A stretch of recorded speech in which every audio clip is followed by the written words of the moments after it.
கேன்வாஸை தான் நம்ம தனியாக ஃபஸ்ட்டு அளவெடுத்து ஸ்டிச் பண்ணோம். இன்ச்சுக்கு ஷோல்டரை ஜாயிண்ட் பண்ணோம். இன்ச்சுக்கு 2 மடி மடித்து இப்படி ஸ்டிச் பண்ணிக்கிட்டோம். 2 கையும் ஜாயிண்ட் வச்சோம். சைடு ஸ்லிட்டு பகுதி வரைக்கும் ஒரு ஸ்டிச் பண்ணிட்டு அதே மாதிரி 1/4 இன்ச்சு கேப்பில் இன்னொரு ஸ்டிச்சிங்கும் நம்ம பண்ணிட்டோம்.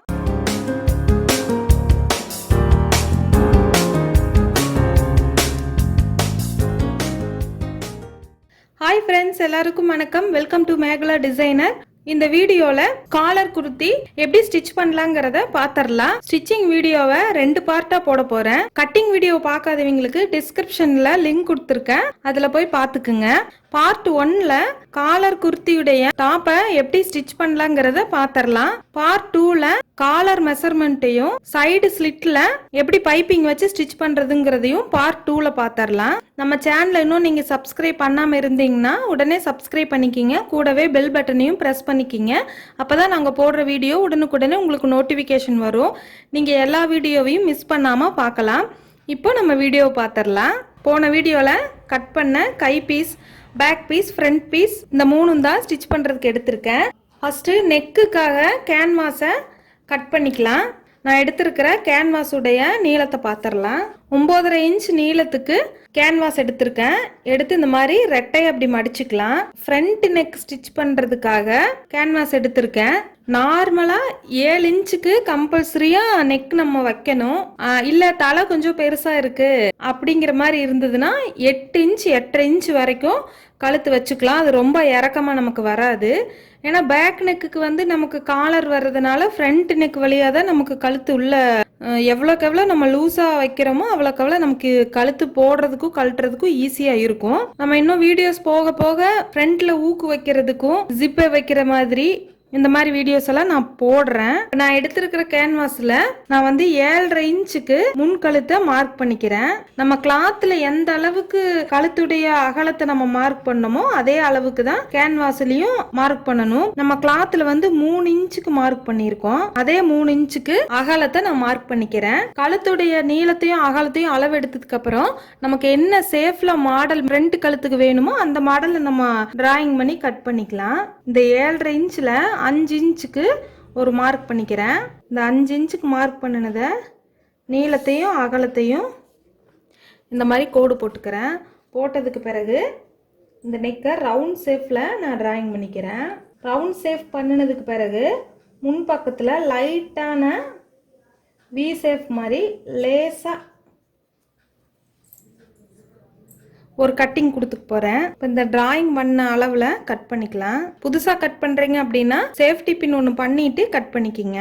இப்போ சுற்றி வர நமக்கு எந்த அளவுக்கு வேணுமோ அந்த அளவு கட்டிங் பண்ணிக்கலாம்.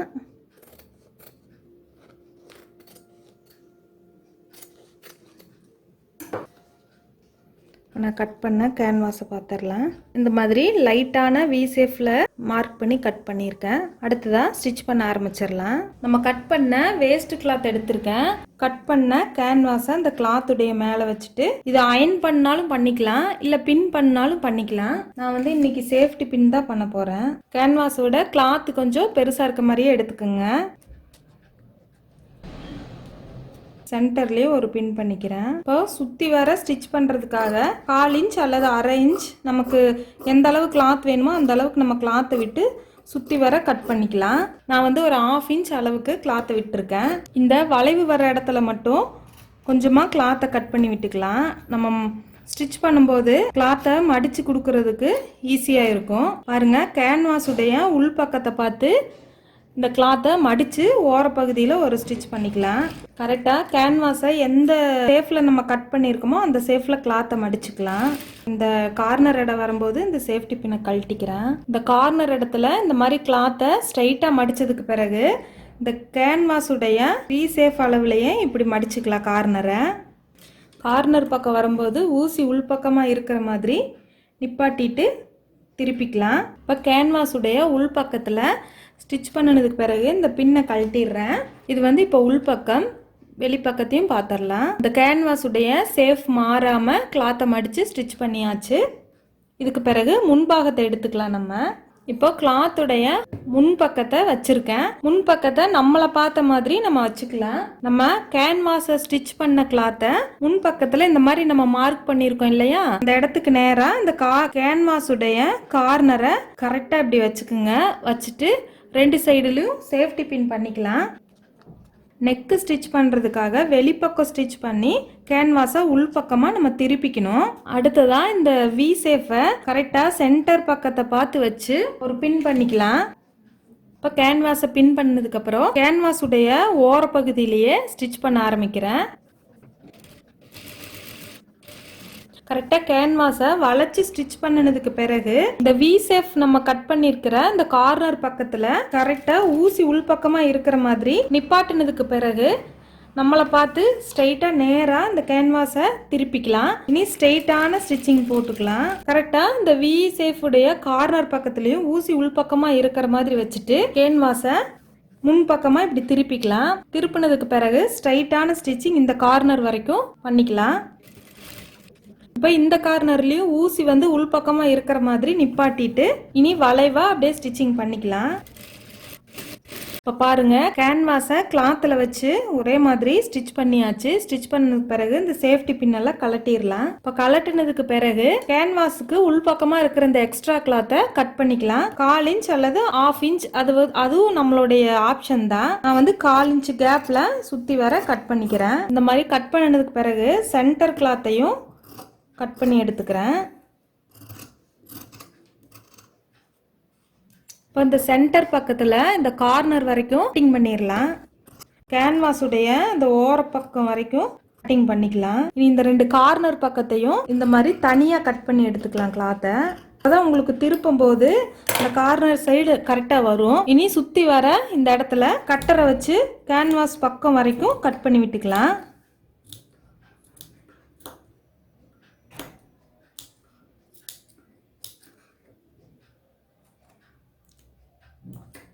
இப்போ கட் பண்ணதுக்கு பிறகு இப்போ வெளிப்பக்கமாக இருக்கிற கேன்வாஸை இந்த மாதிரி உள் பக்கமாக இப்படி நம்ம திருப்பணும். ஃபஸ்ட்டு இந்த கார்னர் சைடை இப்படி திருப்பிக்கிங்க. அதே மாதிரி ஆப்போசிட் கார்னர் சைடையும் திருப்பிக்கலாம். வெளிப்பக்கமாக இந்த மாதிரி அழுத்தம் கொடுத்து ஒரு தேய்ச்சிடலாம். இப்போ இந்த கேன்வாஸை தேய்ச்சதுக்கு பிறகு இந்த கார்னர் சைடில் இந்த மாதிரி பின் எடுத்துக்குங்க. இந்த பின்னில் கார்னர் பக்கத்தில் கிளாத்தை இந்த மாதிரி கொஞ்சமாக வெளியே இழுத்து விட்டோம் அப்படின்னா அந்த கார்னர் வந்து நல்லா கூர்மையாக இருக்கும். அதனால் எப்போவுமே கேன்வாஸை தேய்ச்சி விட்டதுக்கு பிறகு இந்த மாதிரி ஊசி வச்சு கொஞ்சம் அந்த கார்னரை எடுத்து விட்டுருங்க. இப்போ இந்த எடுத்து விட்ட கார்னருக்கும் எடுத்து விடாத கார்னருக்கும் உங்களுக்கு வித்தியாசம் தெரியும். இது கொஞ்சம் உள்பக்கமாக தான் இருக்குது. இப்போ இந்த கார்னரையும் நான் எடுத்து விடுறேன். இப்போ பாருங்க, ரெண்டு கார்னரும் எடுத்ததுக்கு பிறகு நல்லா ஷார்ப்பாக இருக்கும். இந்த கேன்வாஸ் பதியறதுக்காக வெளிப்பக்கத்தில் ஓரத்துலேயே ஒரு ஸ்டிச் பண்ணிக்கலாம்.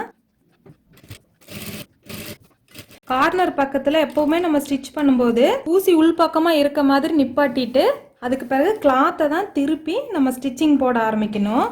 அப்போ தான் ஃபினிஷிங் வந்து நமக்கு நல்லா இருக்கும். இப்போ ஃப்ரண்ட் நெக்கை ஸ்டிச் பண்ணியாச்சு. உள் பக்கமாக பார்த்துடலாம். இப்போ நம்ம அந்த கிளாத்தை மடித்து ஸ்டிச் பண்ணினதுனால சென்டரில் கேன்வாஸ் இருக்கும். இப்படி வெளிப்பக்கத்துலேயும் நமக்கு இந்த கிளாத்து தான் இருக்கும். நம்ம ஸ்டிச்சிங் முடிச்சதுக்கு பிறகு ஊசி நூலால இந்த கேன்வாஸ் பேட்சை எம்மிங் பண்ணி ஸ்டிச் பண்ணிக்கலாம். அல்லது நீங்க மிஷின்லயே ஒரு ஸ்டிச்சிங் பண்ணாலும் பண்ணிக்கலாம். அடுத்ததா பேக் நெக் எடுத்துக்கலாம். இப்போ இந்த பேக் சைடு கிளாத்தையும் இப்படி பிரிச்சு வச்சுக்கிறேன். இது வந்து இப்ப வெளிப்பக்கமா இருக்கு கிளாத்து. நம்ம ஸ்டிச் பண்ண ஃப்ரண்ட் கிளாத்தையும் பேக் கிளாத் மேல போட்டுக்கலாம்.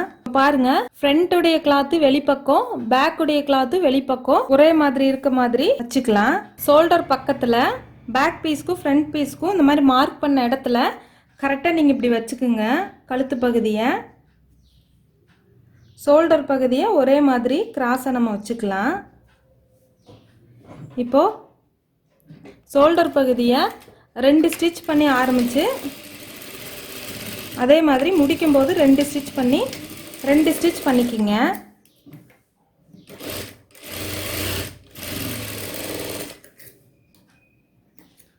இப்போ ஒரு பக்கம் ஷோல்டர் ஜாயின் பண்ண மாதிரியே இன்னொரு பக்கத்துலேயும் ஷோல்டரை ஜாயின் பண்ணிக்கலாம்.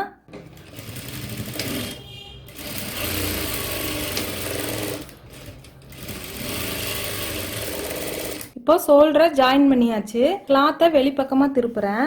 இப்போ வெளிப்பக்கத்துடைய ஃபினிஷிங் பார்த்துக்குங்க. நம்ம 1/2 இன்ச்சுக்கு பேக் நெக்கை இந்த மாதிரி வளைவாக கட் பண்ணியிருக்கோம். இது வந்து ஃப்ரண்ட் நெக்கு. இதுக்கப்புறம் ஸ்லீவ் பகுதியை நம்ம ஸ்டிச் பண்ணிடலாம். இப்போ கைப்பகுதியை கிளாத்தை 2 கைப்பகுதியுமே பிரிச்சு வச்சிருக்கேன். இப்போ இது பாருங்க, சென்டர் பக்கத்துடைய மார்க்கிங் வந்து இந்த இடத்துல இருக்கு.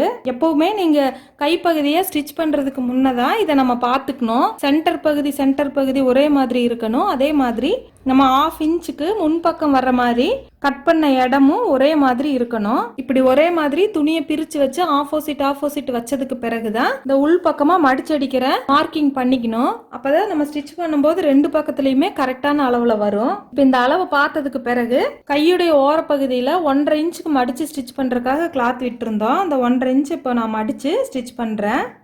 இந்த மாதிரி நம்ம எக்ஸ்ட்ரா கிராஸாக கிளாத் விட்டுருந்தோம் இல்லையா, நம்ம இப்போ மடித்து ஸ்டிச் பண்ணும்போது கிளாத்தை விட ஒரு 1/4 இன்ச்சுக்கு கிளாத் அதிகமாக இருக்குது. இது ஸ்டிச் பண்ணினதுக்கு பிறகு நேரான ஷேப்பில் கட் பண்ணிக்கலாம். இப்போ இந்த ஓரத்தில் ஒரு ஸ்டிச் பண்ணிக்கிறேன். அடுத்த கைப்பகுதியும் அதே மாதிரி 2 மடி மடித்து ஒரு ஸ்டிச் பண்ணிக்கலாம். இப்போ ஸ்டிச் பண்ணினதுக்கு பிறகு இந்த மாதிரி கரெக்டான அளவுக்கு இந்த கார்னர் பகுதியை நம்ம கட் பண்ணி எடுத்துக்கலாம்.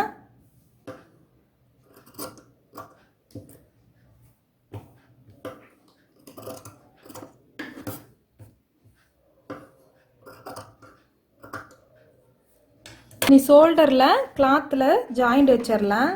வெளிப்பக்கமாக குர்த்தியுடைய கிளாத்தை வச்சுட்டு நம்ம எடுத்துருக்கிற கைப்பகுதியை உள்பக்கமாக இந்த மாதிரி நம்மளை பார்த்து வச்சுக்கலாம். வெளிப்பக்கம் ஒரே மாதிரி இருக்க மாதிரி பார்த்துக்குங்க. சென்டர்லேருந்து கார்னர் வரைக்கும் கிளாத் அப்படியே பிடிச்சிட்டு போகலாம்.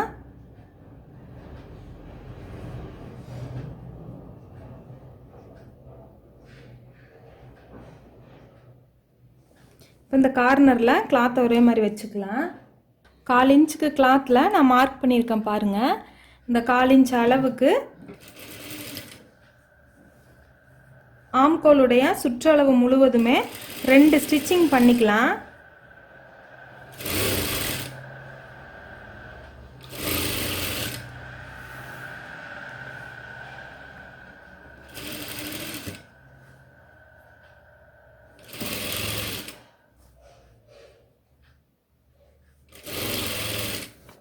புதுசாக ஸ்டிச் பண்ணுறீங்க அப்படின்னா இந்த 2 கிளாத்தையும் ஒரே மாதிரி பிடிச்சு பார்க்கும்போதே நீங்கள் வந்து சேஃப்டி பின் பண்ணிக்கிங்க. அப்போ உங்களுக்கு ஸ்டிச் பண்ணுறதுக்கு கிளாத் அசையாமல் இருக்கும். இதே மாதிரி ஆம் பகுதியில் 2 ஸ்டிச் பண்ணிக்கலாம். இப்போ ஆம் பகுதியை நான் 2 ஸ்டிச் பண்ணிட்டேன். நம்ம வந்து ஜாயிண்ட் வச்ச கைப்பகுதியோட முன்பக்கத்தை பார்த்துடலாம். இந்த மாதிரி ஸ்டிச் பண்ணினதுக்கு பிறகு இதே மாதிரி இன்னொரு பக்கத்துலேயும் கைப்பகுதியை ஜாயிண்ட் வச்சிடலாம். அடுத்ததாக குர்த்தியுடைய உள்பக்கத்தை நம்ம இந்த மாதிரி மடிச்சு எடுத்துக்கலாம். இப்போ பாருங்கள், நம்மளுடைய குர்த்தியோட உள்பக்கத்தில் கிளாத்தை மடிச்சு எடுத்திருக்கேன். ஸ்டிச் பண்ணுறதுக்காக இந்த மாதிரி டபுள் கோடு மார்க் பண்ணியிருக்கேன். கையுடைய சுற்றளவு 5.5 இன்ச்சுக்கு நம்ம கட்டிங் பண்ணும்போது நான் மார்க் பண்ணியிருந்தேன். பாருங்கள், அதே 5.5 இன்ச் அளவுக்கு தான் இப்போ ஸ்டிச்சிங்க்கு நான் மார்க் பண்ணியிருக்கேன். இப்போ அந்த 5.5 இன்ச்சுக்கு நம்ம கிளாத்தை வச்சுட்டு 2 ஸ்டிச் பண்ணி ஸ்டிச்சிங் ஆரம்பிச்சுக்கலாம். இப்போ நான் ஃபர்ஸ்ட் கோடு போட்டிருக்கிற இடத்துல இருந்து கரெக்டாக ஸ்டிச் பண்ண ஆரம்பிச்சுக்கிறேன். நம்ம எக்ஸ்ட்ரா கிளாத் 2 இன்ச்சுக்கு உள் தையலுக்காக கிளாத்தை விட்டுருந்தோம். ஃபஸ்ட்டு சரியான அளவுக்கு நான் மார்க் பண்ணியிருக்கேன். இது வந்து பார்த்தீங்கன்னா தெரியும், இடுப்புடைய வளைவு பகுதி. கரெக்டாக அந்த இடத்துல ஊசி நிப்பாட்டி லைட்டாக கிளாத்தை பெண்டு பண்ணிக்கலாம். சைடு ஸ்லிட்டு நம்ம மார்க் பண்ண இடம் வரைக்கும் ஸ்ட்ரைட்டாக ஸ்டிச் பண்ணிக்கலாம். இந்த இடத்துல ஸ்ட்ரைட்டாக ஸ்டிச் பண்ணிட்டு வந்து இந்த கார்னரில் ஊசி நிப்பாட்டிக்கலாம். இது வந்து சைடு ஸ்லிட்டு வைக்கிறதுக்காக அடையாளப்படுத்தின இடம். அதுக்கு நேராக தான் நான் இப்போ ஸ்டிச்சிங் நிப்பாட்டியிருக்கேன். இப்போ அப்படியே கிளாத்தை நம்மளை பார்த்து திருப்பிக்கலாம். இப்போ ஒரு மார்க்கிங் மேலே நம்ம ஸ்டிச் பண்ணியாச்சு. அடுத்தது உள்பக்கமாக அடுத்த மார்க்கிங் இடத்துல ஸ்டிச்சிங் ஆரம்பிக்க போகிறேன். 1/4 இன்ச் கேப்பில் நான் வந்து டிராயிங் பண்ணியிருக்கேன். இது 3 ஸ்டிச்சிங் டக்குக்காக வேணும் அப்படின்னாலும் நீங்கள் 3 ஸ்டிச் பண்ணிக்கலாம். அப்படியே ஸ்ட்ரைட்டாக கைப்பகுதி வரைக்கும் ஸ்டிச் பண்ணி முடிக்கும்போது 2 ஸ்டிச் பண்ணி கிளாத்தை வெளியே எடுத்துடலாம். இப்போ ஒரு சைடு 2 ஸ்டிச் பண்ணியாச்சு. அதே மாதிரி இன்னொரு சைடுலயும் நான் ஸ்டிச் பண்ணி எடுத்துக்கிறேன். நம்மளுடைய காலர் வச்ச குர்த்தி ஸ்டிச்சிங் முடிஞ்சது. என்னென்னலாம் செஞ்சோங்கிறத இன்னொரு தடவை நான் சொல்லிடுறேன். கேன்வாஸ் தான் நம்ம தனியா ஃபர்ஸ்ட் அளவெடுத்து ஸ்டிச் பண்ணோம். ஸ்டிச் பண்ணி வெளிப்பக்கம் ஸ்டிச் பண்ணி உள்பக்கமா திருப்பி இருக்கோம். இந்த ஷேப்ல கட் பண்ணி ஸ்டிச் பண்ணோம். அடுத்ததா 1/2 இன்ச்சுக்கு ஷோல்டரை ஜாயிண்ட் பண்ணோம். அதுக்கு அடுத்ததா கைப்பகுதியை 1/2 இன்ச்சுக்கு 2 மடி மடிச்சு இப்படி ஸ்டிச் பண்ணிக்கிட்டோம். அதுக்கு அடுத்ததா ஆம் பகுதியை ஜாயிண்ட் வச்சோம். 1/4 இன்ச் கேப்ல 2 ஸ்டிச் பண்ணி ஜாயிண்ட் வச்சுட்டோம். அதுக்கு பிறகு நம்ம மார்க் பண்ண இடத்த கரெக்டா கையுடைய சுற்றளவை 5.5 இன்ச்சுக்கு மார்க் பண்ணி 2 ஸ்டிச்சுக்கு மார்க் பண்ணதுக்கு பிறகு ஸ்ட்ரைட்டா ஃபர்ஸ்ட் ஒரு ஸ்டிச் இந்த மாதிரி சைடு ஸ்லிட் பகுதி வரைக்கும் ஒரு ஸ்டிச் பண்ணிட்டு ரிட்டன் அதே மாதிரி 1/4 இன்ச் கேப்ல இன்னொரு ஸ்டிச்சிங் நம்ம பண்ணிட்டோம். அதே மாதிரி தான் சேம் இன்னொரு பக்கத்துலயும் ஸ்டிச்சிங் பண்ணிருக்கேன். அடுத்தது பார்ட் 2ல காலர் ஸ்டிச் பண்றதும் சைடு ஸ்லிட்ல பைப்பிங் ஸ்டிச் பண்றதையும் பாத்திரலாம். இந்த வீடியோ பிடிச்சிருந்ததுன்னா லைக் பண்ணுங்க, ஷேர் பண்ணுங்க. வீடியோ பத்தின கருத்துக்களை கமெண்ட் பண்ணுங்க. ஸ்டிச்சிங்ல ஏதாவது உங்களுக்கு புரியல அப்படின்னாலும் எனக்கு கமெண்ட் பண்ணுங்க. உங்களுக்கு நான் ரிப்ளை பண்றேன். தேங்க்யூ.